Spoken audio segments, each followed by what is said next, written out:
Okay, can you hear me? Can you see me? Good evening, good morning, good afternoon, wherever and whenever you're watching this, you are very welcome to session number 3 of Creative Ignition. And this session is all about stories, And as usual, we are going to, take a few moments for everyone to arrive on the session. So if you are here, whether you're watching on Facebook Live or in the hub, take a moment, ping a comment in, let me know you are here, let me know you've arrived. This evening, you'll be excited to know we have done away with the cafetiere of water. You know, I feel like a little pick-me-up, so I've got myself a mug of chai. Ed Stoner is on the session. This is awesome news. Ed is an incredible young entrepreneur doing amazing things right now in an intrapreneurship kind of way, which is, of course, where you are working within a company. He's working for Adidas over in Germany. Daphne, hello. Daphne is starting a very exciting project in Morton-in-Marsh, which is in the Cotswolds, Midlands, where she's going to be welcoming amazing things happening on her farm. Bex is on the call. Bex, super talented graphic artist and mum, of course, which is basically the hardest job in the world. So big up to everyone who's on the session so far. Elise is on the call as well. Elise, I love your profile photo. It kind of makes me think that, if I was ever lucky enough to meet you in person, it would be just an absolute riot. Hello, Michelle, as well. Michelle, of course, author of 10 books. This is the caliber of people we get on these sessions. And if you are watching this for the first time, this is all about the Creative Uprising movement, which is the vision to support the telling of a better story for the human species, for all life on this planet.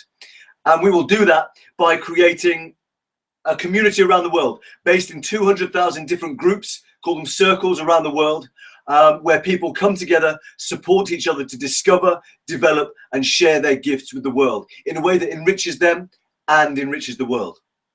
And ultimately, those 200,000 groups will feed into an international play day, because this new story that needs to emerge and is emerging on this planet is all about shifting from a story of scarcity, violence, and fear to one of abundance, one of connectedness, interdependence, and joy. And play is such a key part of that. And as I've said on some of the other sessions, in fact, play is the very thing that helps us to be up to 5 times more productive. 5 times more productive, because it helps us, helps us to access a state of flow. And in that state of flow, which is well known among kind of extreme athletes, but every single one of us has access to it, we are up to 5 times more effective, the latest research is showing. So big up everyone else who's on the call. Miranda, I've seen Cam, I've seen Clint. My voice is actually struggling today. I may have to tone down the voice, but certainly you can guarantee I'm not going to be toning down the energy and the heartfelt love. So cool. Let me just check the hub, see who else is on. We got it's 21:02 by my reckoning. So we'll give it a few more moments just to see who else is going to arrive. Hello, Miranda. It's such a pleasure to have you guys tuning in. Stories. In a moment, of course, if we're doing a session about stories, I am going to kick off with a story. But for now, let us see who is here. Who is on board? Not that one. Seb's here as well. Seb knows about stories, musician, very, very talented guy. Turned down 3 record contracts within his band. Now, I don't know if you guys know, but to be offered any freaking record contracts, you've got to be pretty good. So the fact that this guy turned down 3, that tells you a lot about the man's talents. Not to mention the fact that he is currently working on a prototype that is going to revolutionize how people with camper vans and who need mobile power access that. So, some very exciting things happening in Seb's world. Oh, goody. You know what I'm going to do? I'm feeling I actually do need some water, so let me just grab some. I'm going to, if any kind of ghosts show up on the screen, you're going to have to drop in the comments and let me know what's happening, okay?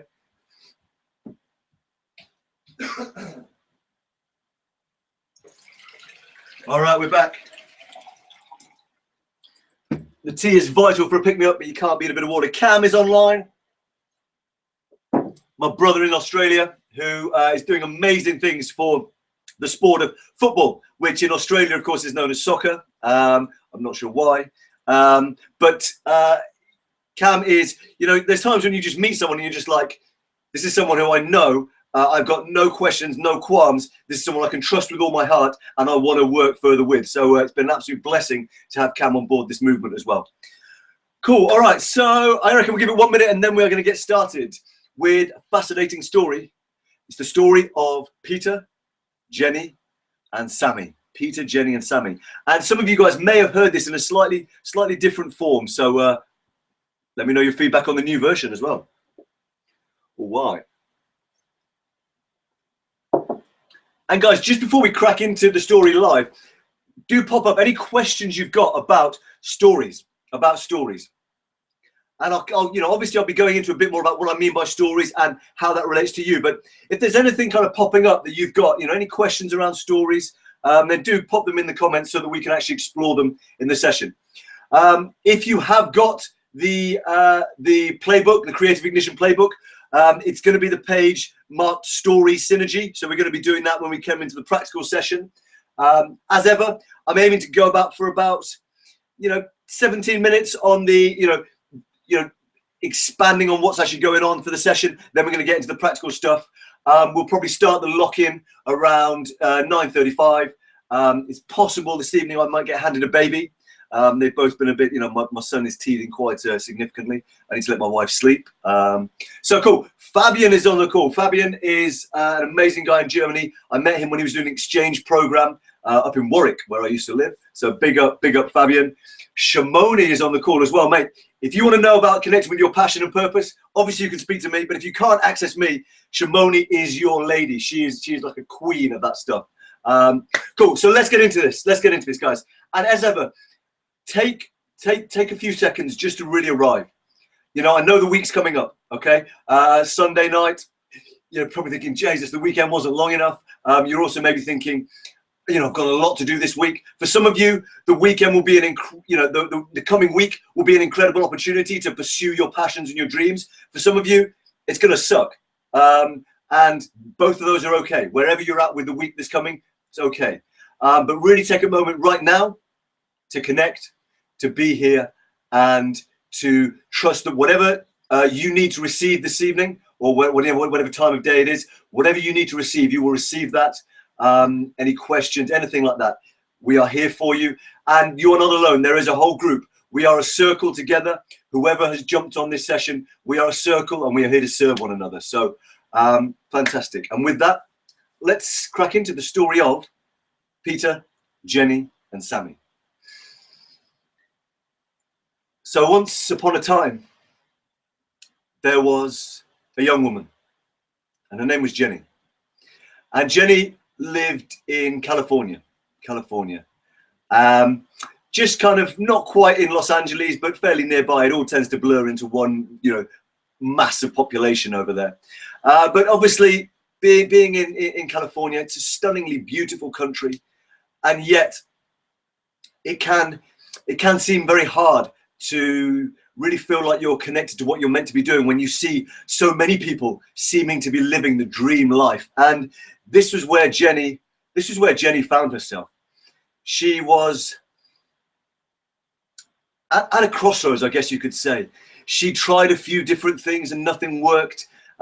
She'd, you know, tried things that actually where it worked, but for some reason or another, it kind of just didn't quite sustain. But the real thing for Jenny was that, you know, she was alone right now, and she longed to, you know, she was heterosexual, so she longed to meet a man with whom she could share this journey of life, and you know, where she could enrich his journey and he could enrich her journey. You know, the vision that sprang to mind for her, if ever you've read it, is of Khalil Gibran, where he talks about marriage. He says the oak tree and the cypress do not stand too close together, but they support one another. And so she had this kind of vision of an ideal relationship, and she decided something needed to change. And as she was kind of think, you know, what can change? She just listened to her heart, and her heart said, you know, just the word that came was road trip. And even though she lived in California, she'd never been to see the redwood trees. And these are these vast, you know, you know, if you have never been to see the redwood trees, it is something that every human being, I believe, in their lifetime should do. So Jenny committed to go on a road trip to see the redwood trees. And so she got herself a little kind of very small little camper van, but something that was good enough for her. And she headed off up the Pacific Coast Highway, this beautiful winding road that takes you up through Northern California. And that's where we'll leave Jenny for a moment, heading up the Pacific Coast Highway toward the redwood forests. Because on the other side of the world, Peter was experiencing some very similar challenges. He tried some things and nothing really fit, or some things had fit, but he could never quite sustain it. More than anything else, though, Peter was feeling lonely. Peter was feeling lonely. And like Jenny, he knew that something had to change. He knew that something had to change. And he had a friend who lived in Portland, in Oregon, which is just north of California.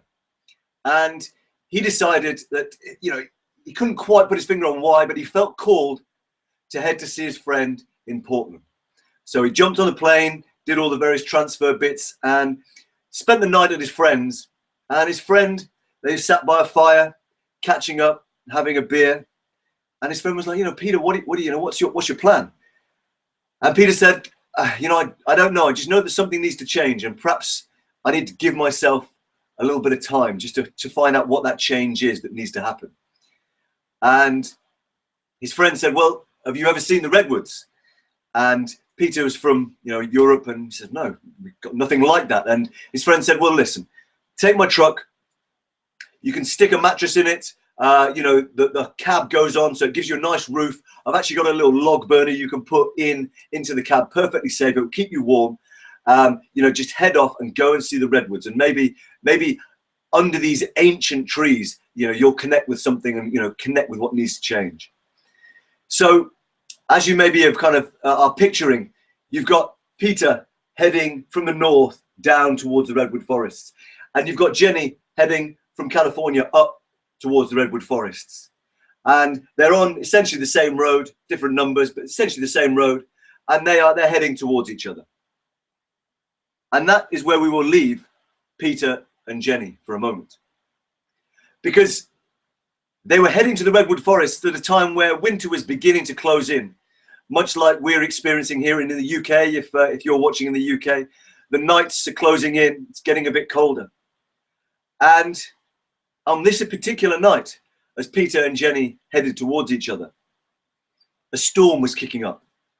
And high up in the heavens, a snowstorm was beginning to whirl, beginning to build itself up.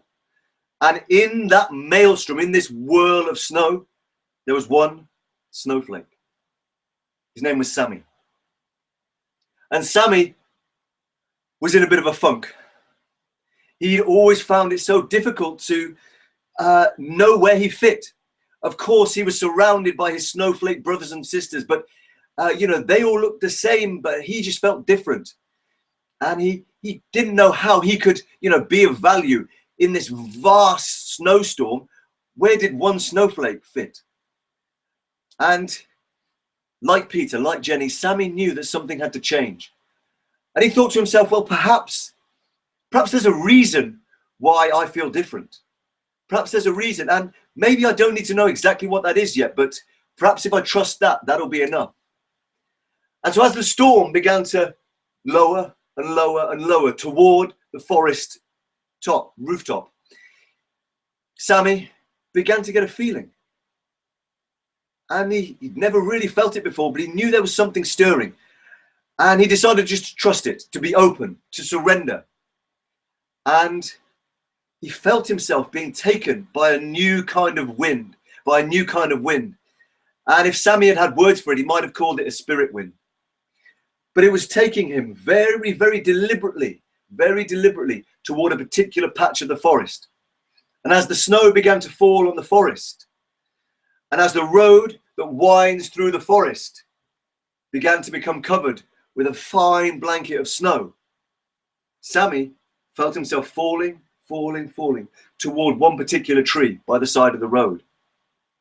And as Sammy fell towards that tree, Peter and Jenny were getting closer and closer and closer together. And their windscreen wipers on both their cars were going like the clappers because it was getting harder and harder to see. They were slowing down and slowing down. But even as they slowed down, nothing could have prepared them for what was about to happen. Because at that moment, Sammy's journey finished and he landed upon the farthest out branch of the tree that was next to the road. And as Sammy landed on that branch, the tree gave a slight judder and then let out a loud and a huge part of the tree began to fall from the main trunk and fall towards the road. And within 20 or so meters of Peter and Jenny's car meeting each other, this giant bough fell right in between them. And Peter, who was quite alert, he braked quickly and he had, good brakes in the truck. He was prepared and he stopped just before this branch. Jenny, on the other hand, she wasn't used to driving this camper van and she skidded, and the passenger side, so she was safe, but the passenger side slammed into the tree bough and totally dismembered the axle.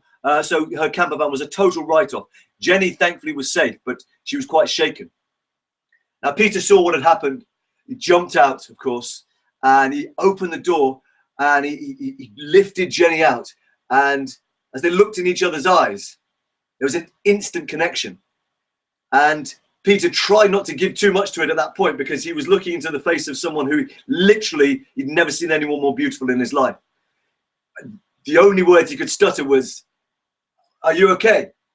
And Jenny, equally kind of amazed, said, "I am now." And you all have fertile imaginations.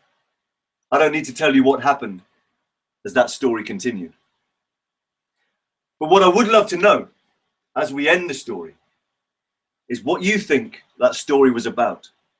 So go ahead in the comments, pop some responses. And my brother James, who's a storyteller, he talks about the idea of feeding the story, of sharing what was the nourishment you received from the story. So in the comments, go ahead, pop in.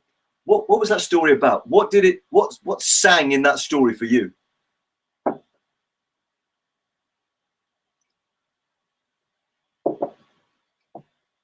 Was it simply the story of a journey? What was the story about?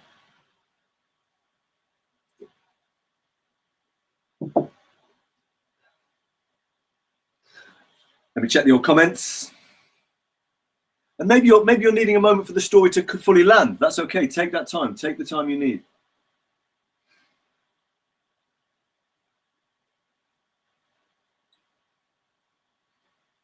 Okay, nice. So for Clint, it's about trusting your gut. For Shimoni, it's about synchronicity and following the calling. Nice, nice, nice. And Destiny Cake, I'm not sure what Destiny Cake is. Maybe that's Destiny Call. I love autocorrect. We have just coined a brand new phrase, ladies and gentlemen, on the Creative Uprising movement, Destiny Cake. And perhaps you've got to have your cake and eat it. If you want to live your destiny, you've got to have your cake and eat it. Destiny came, fantastic. Well, Destiny Cake as well now. So amazing. So what else have we got? What else? Let me just check on the old hub here. Fate, synchronicity, spiritual journeys, absolutely. Fate and connection. Edwin's on the session. Big up, Edwin. Welcome, welcome, welcome. Fantastic. So absolutely. All right. So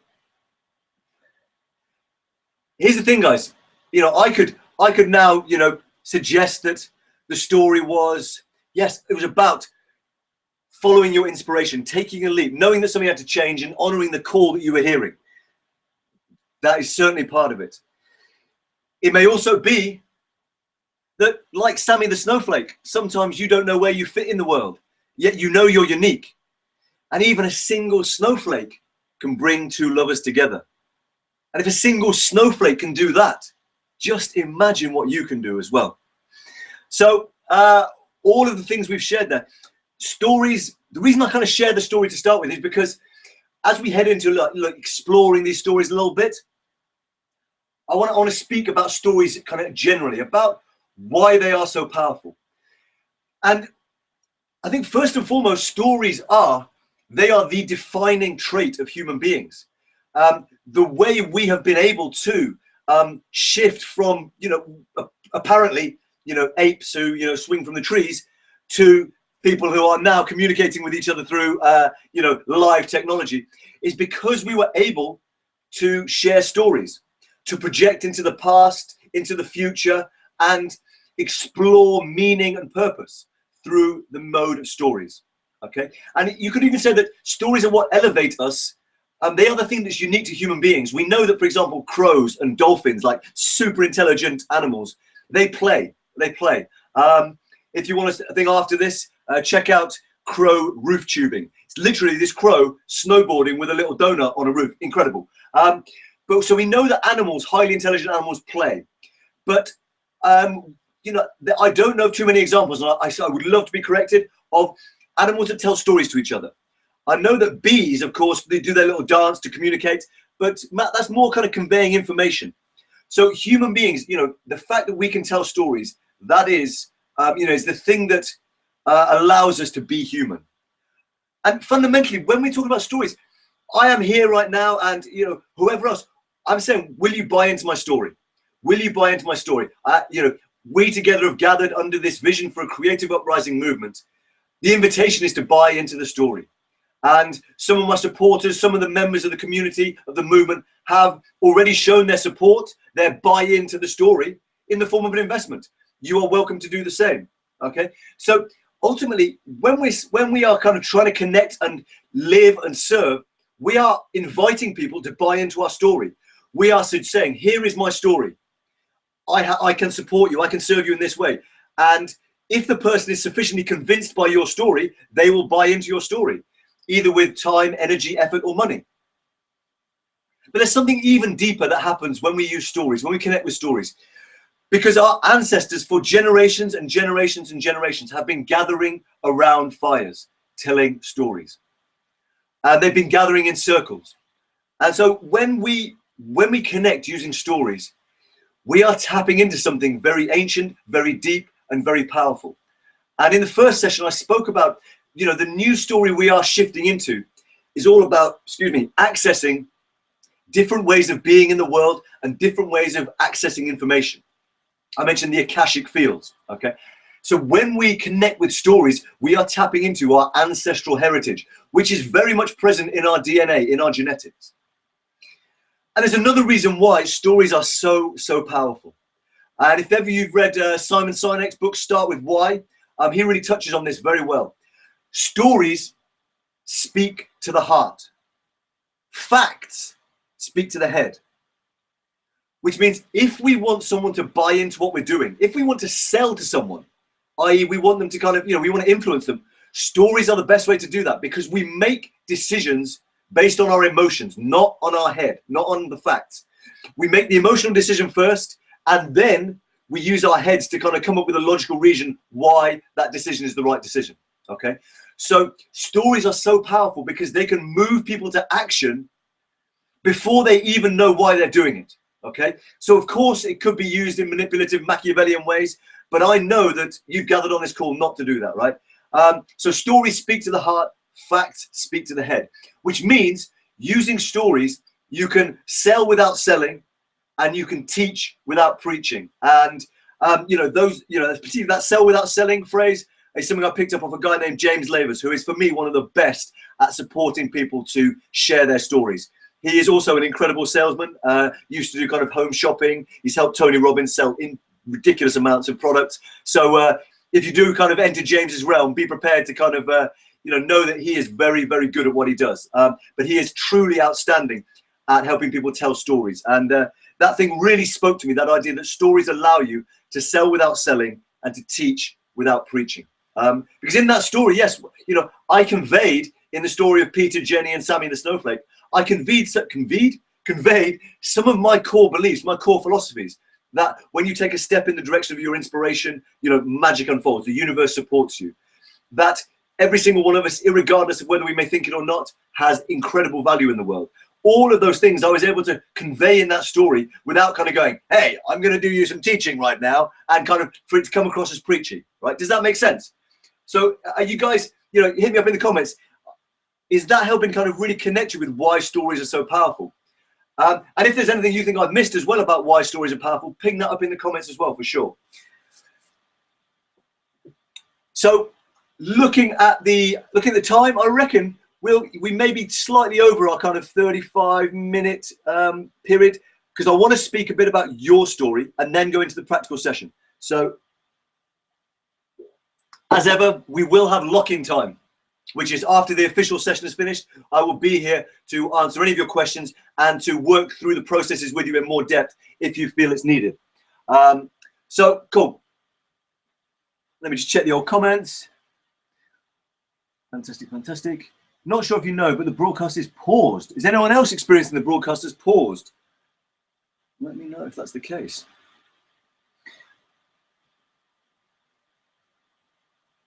No, I'm loving some of the comments in there. The story means we have no free will. Wow, that certainly could be the case.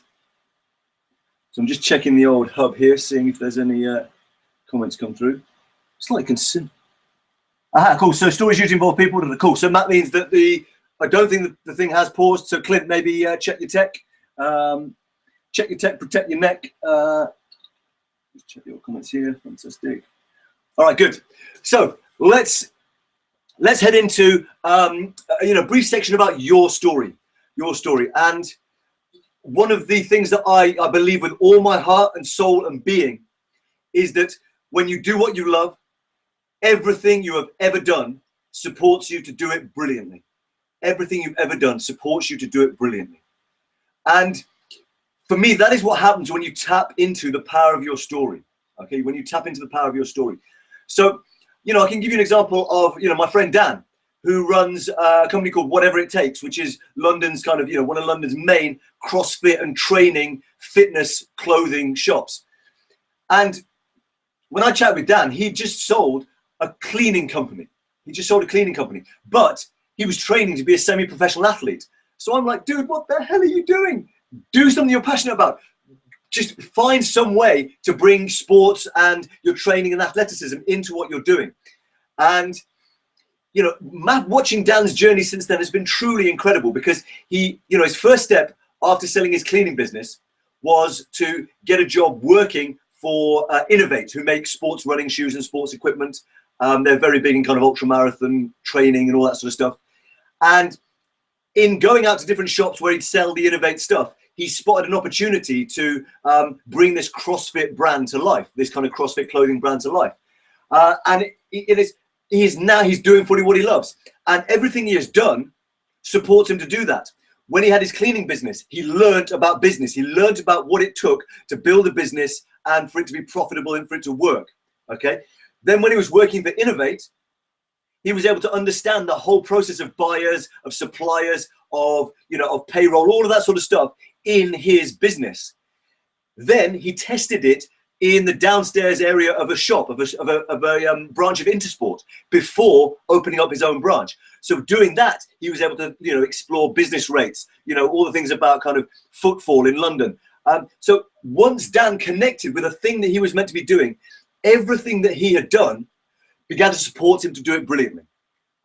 Does that make sense? So, you may have examples of that in your own life where, the things that, in my own personal experience, I used to run restaurants. And what I now know is that because of my ability to run restaurants very well, I find it very easy, and I love creating spaces that allow people to have memorable and magical experiences. Because ultimately, that's what you're doing in a restaurant. You are hoping, if you're doing your job well, that those people are going to remember that meal for the rest of their lives.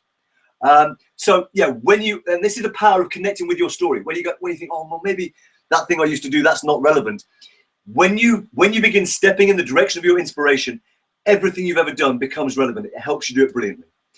And there is nothing more powerful than sharing your story. Is another key belief of mine.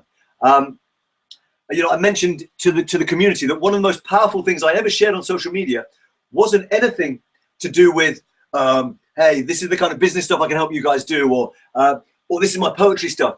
No, it was a bit about my story, about where my family and I were at you know, having a really challenging time with two very small children, trying to build a business, having moved down to a new place, and it was a challenge.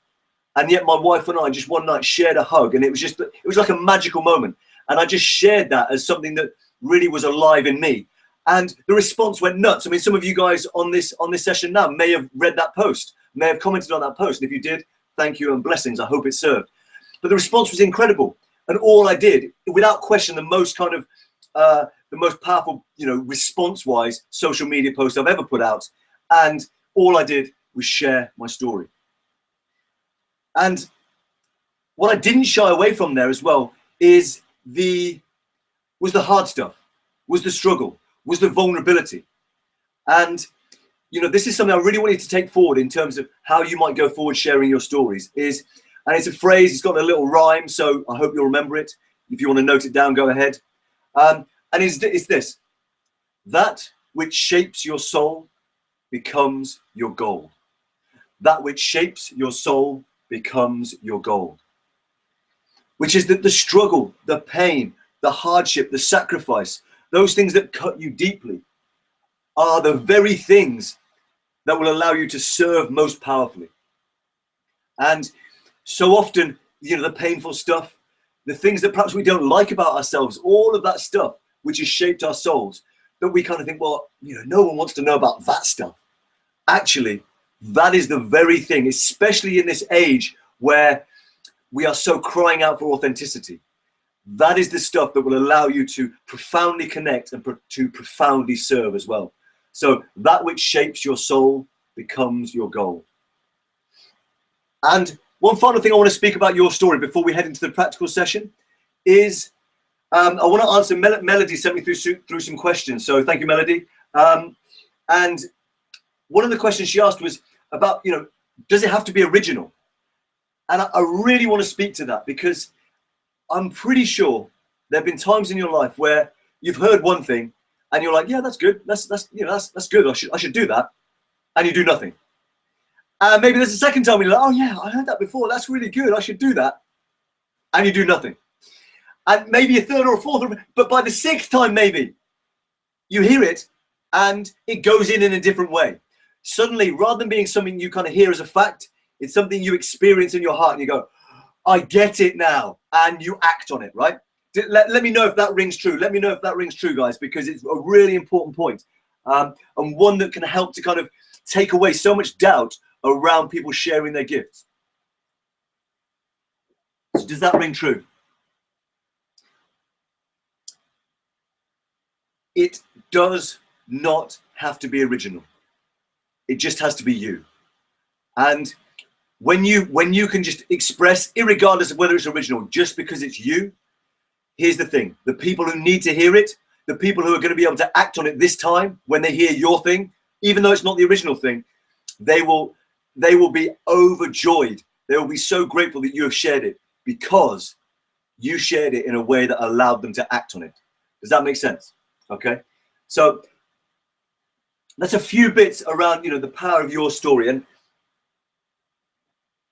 as we head into the practical session, I want to support you guys to begin tapping into the elements of your story, the instances, the situations that actually will allow you to do two things: to serve those people you will ultimately serve, and to actually provoke and educate people as well. Provoke and educate people. So here's what we're going to do. Cool. Yep. All right, I'm just checking some of the comments here. Liam, yep, Liam can relate to that. Yeah, Michelle watched the video, and yeah, she's heard it so many times, but she really understood it this time. Nice. Cool. All right. All good. So yeah, there's a few little Wi-Fi things going on. Cam lost his in Australia. Clint lost his. Maybe there's something going on in the stars, in the planets. So let's get into the practical session. If you have got the playbook open it up at the page that says Story Synergy. If not, you can use a journal or something. I will share my screen with you. I hope this works this time. Last time Google wanted to take over my computer and eat my soul. So let's hope this works. Cool. So here we are, guys. We're going to explore two types of stories. One is stories that can serve, and your stories are they're not, you know, so often you might hear people say, hey, let me just tell you a bit about my story so you can kind of know a bit more about me. And that's cool. You know, if you're gonna tell people a bit about you, best to use a story than anything else. But ultimately, and this is something I really took on board from James Lavers as well, is that your stories are not for you. They're for the people you're serving. So, you know, some of you guys may have heard me tell my Ed Sheeran story. And that's not because I'm trying to be like, hey, look at me, I'm cool. I happened to hang out with Ed Sheeran way back in the day. No, I share that story because from it, I've mapped out a process that anybody can use to achieve the same levels of success by adopting the same processes that Ed used. So that story about Ed Sheeran is not for me. It's so that I can demonstrate that profound change and creating a high value gift is very possible. So keep that in mind as we go through this practical session. Keep that in mind, that the stories are not for you, they're for your community. But actually in telling them, of course, you're going to serve yourself as well. So the first part we're going to look at, I want you to see if you can identify 4 things that profoundly moved you in your life. 4 moments, you know, your 4 biggest lessons, anything. But, you know, what we're looking for is something that's, you know, when you kind of do a scan of your life, the moments that really stand out, either because they were horrific or because they were incredible. Okay. The horrific or incredible. We're looking for moments that have got a lot of energy, And don't worry about the second part of the process yet. Just for now, note down 4 areas, 4 moments, 4 instances, 4 situations, 4 things, whatever word works best, that had a lot of energy that, you know, really stand out for you. And I think what I'm going to do is kind of whiz through this process, because I want to kind of keep to time as much as possible. But I'll explain the process to you. You can then, of course, either when you're watching the recording, pause the video and do it, or on the lock-in session, we will go through it in more detail and I can answer questions. So you're going to come up with the four things that profoundly, you know, moved you, the things that shaped your soul, right? The 4 things that shaped your soul, okay? And from that moment, from that thing, I want you to try and harvest, try and unpack what was the thing that what did you learn from that, or what did coming through that experience or having that experience allow you to learn about yourself? What did it allow you to learn about yourself that was valuable to you and has helped you to improve your life and to improve the life of others? Okay, and you can put that in the what's the gift column. So in the first box you've got what's a story. So pop that down. That's the 4 really powerful moments or incidents. And then from those 4 powerful moments or incidents, I want you to take out what's the gift? What's the thing that you learned, the thing that, you know, really helped you move forward in your life or made an impact in your life, that you could then share with others as well. You could tell that story and then go, so the reason I tell that story is because this is what I got from it, and I know that's possible for you as well. Does that make sense? Okay, so that's what this process is trying to achieve.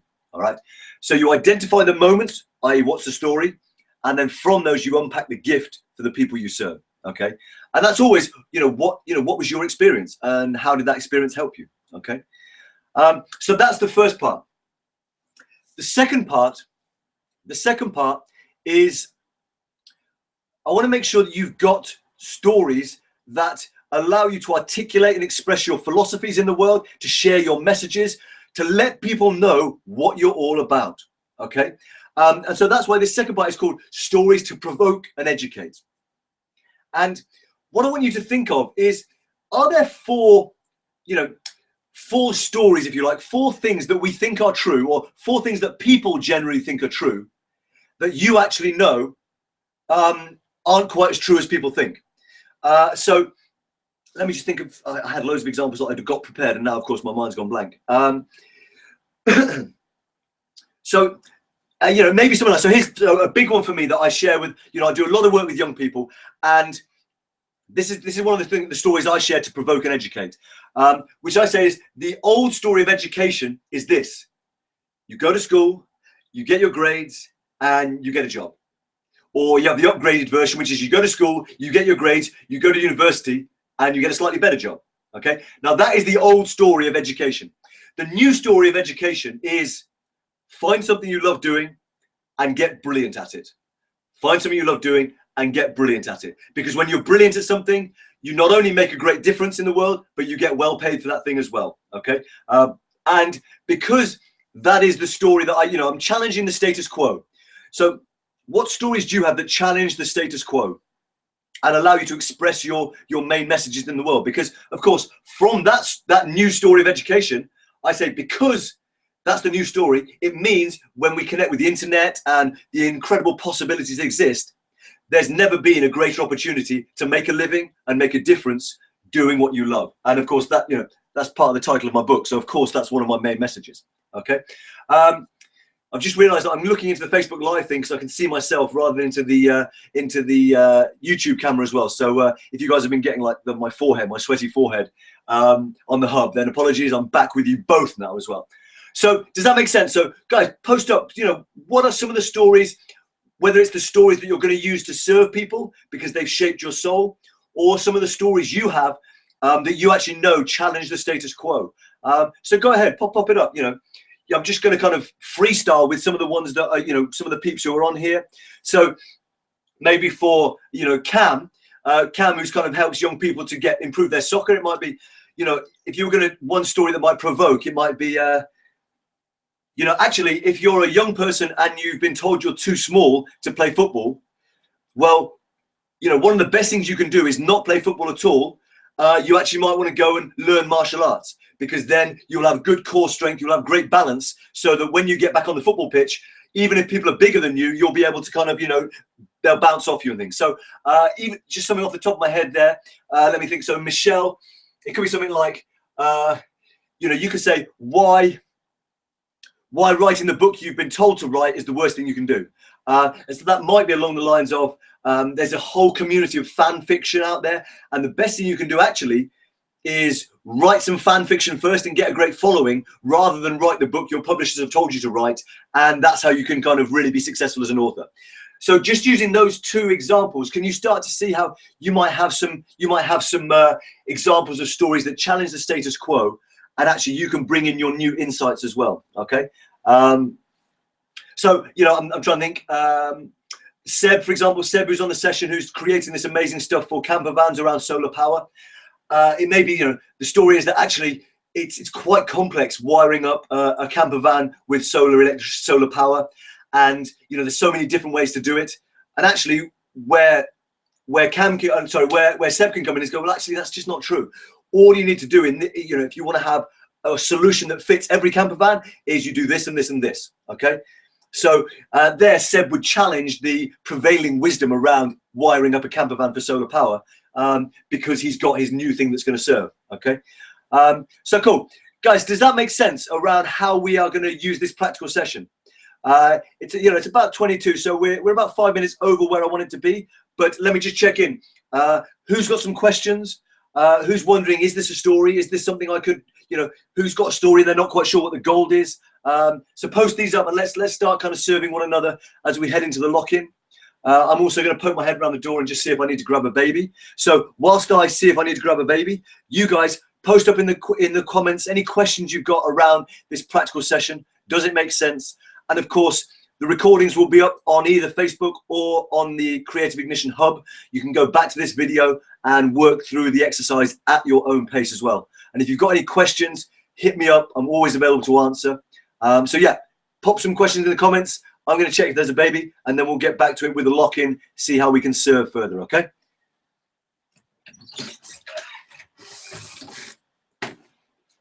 How you doing, mother? It's fine. All right, cool. Welcome to the lock-in.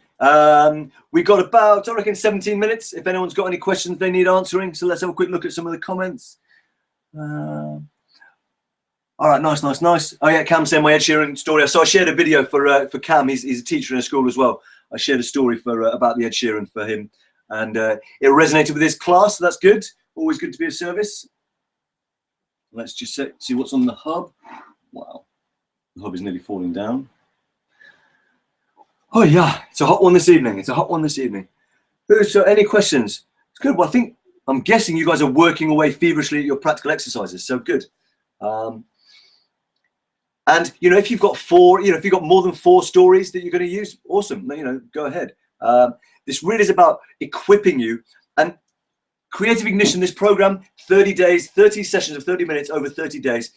It really is designed to layer, each session layers on top of the next. So that, you know, yesterday we spoke about taking a step in the direction of your inspiration, about, you know, embracing the creative process. And what we are now doing is, you know, tapping into some of the profound value, some of the assets you already have without knowing it. And those assets reveal themselves through your stories, And then as we head forward in this week, we're going to tap into some different ways of accessing knowledge that can serve people, and different ways you can start to really share your message out there as well. So let me just check the hub, see if there's any questions. People are beavering away well.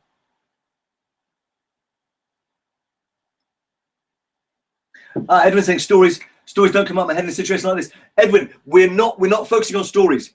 Don't worry about the story. Like the fact that the stories, it's got the label of story. Don't worry about that. What we're looking for is moments, is instances that had a lot of energy, that profoundly affected you. Okay, so you know, I guess I'm trying to think. You know, I know you guys, you know, when did you first meet Liz, for example? You know, what did you take from that moment? So don't worry about, you know, oh God, I've got to come up with a story. No, right now we're just focusing on what are some profound instances in your life, some moments in your life that had some real juice. Okay, and don't worry about how you have to tell the story around this. We don't need to worry about that yet. What we need is the moments. Okay, so I hope that helps, Edwin. Let me know if that kind of reframing has been useful. So some questions here. Area I live in, people accepted that we would never be able to challenge anyone. No, we decided we needed to. Oh, nice. So, you know, in what Cam does, you know, the fact that he has this football academy, soccer academy, it's even challenging the status quo already. So, so Cam, going forward, as you expand, you know, I hope that we're going to help Cam head to the whole of Australia. What you now have with the story of the SOAR Football Academy and its founding in your community, is you can say, here are the challenges I had doing this. And so if you guys are trying to be footballers, I know you're going to have similar challenges as people won't believe in you, etc., etc. So actually, the very founding of your academy, Cam, and the stories and the gifts that you've taken from that become the gifts and assets you can use to serve people going forward as well. So I hope that makes sense. Let me check the hub here. Go. Man, I'm loving this. We're getting some comments rolling in, so I'm just going to try and keep up with these. How would you decide on the most important elements of your story to share? I would go with the stuff that's hit, like go with the stuff that has moved you the most in an incredible way, and go with the stuff that's cut you the deepest as well. Okay, because we spoke about stories speaking to the heart. Okay, so if you can really share those powerful emotions, whether they are profound joy or profound sadness and grief, as human beings, it's a profoundly cathartic and inspiring experience to be in the presence of powerful emotions. And so I would say, how do you choose the moments? That would be my answer, is to really go for the moments that have got the most energy, the most juice. Okay. My worst moments are usually the most impactful scenes in my book. Okay, cool, nice. Absolutely. So, and for those of us on this session who are artistic, creative in some ways, and of course we looked at that definition yesterday, that it is your grief can become some of the most powerful ways you can express yourself. You know, I think, correct me if I'm wrong, it was Janis Joplin who, she had this kind of great relationship, and she felt like she was in an amazing place, and she broke it off because she realized in this happy place she was never going to be able to create great art again. And so, you know, that's true dedication to your art, right? Let me check up here some of the new ones. Cool. So let me see.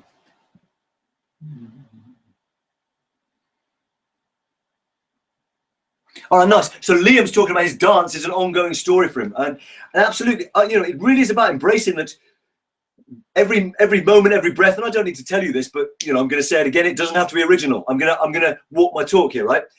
Every breath you take, every moment you share, every decision you make, it's all part of your story.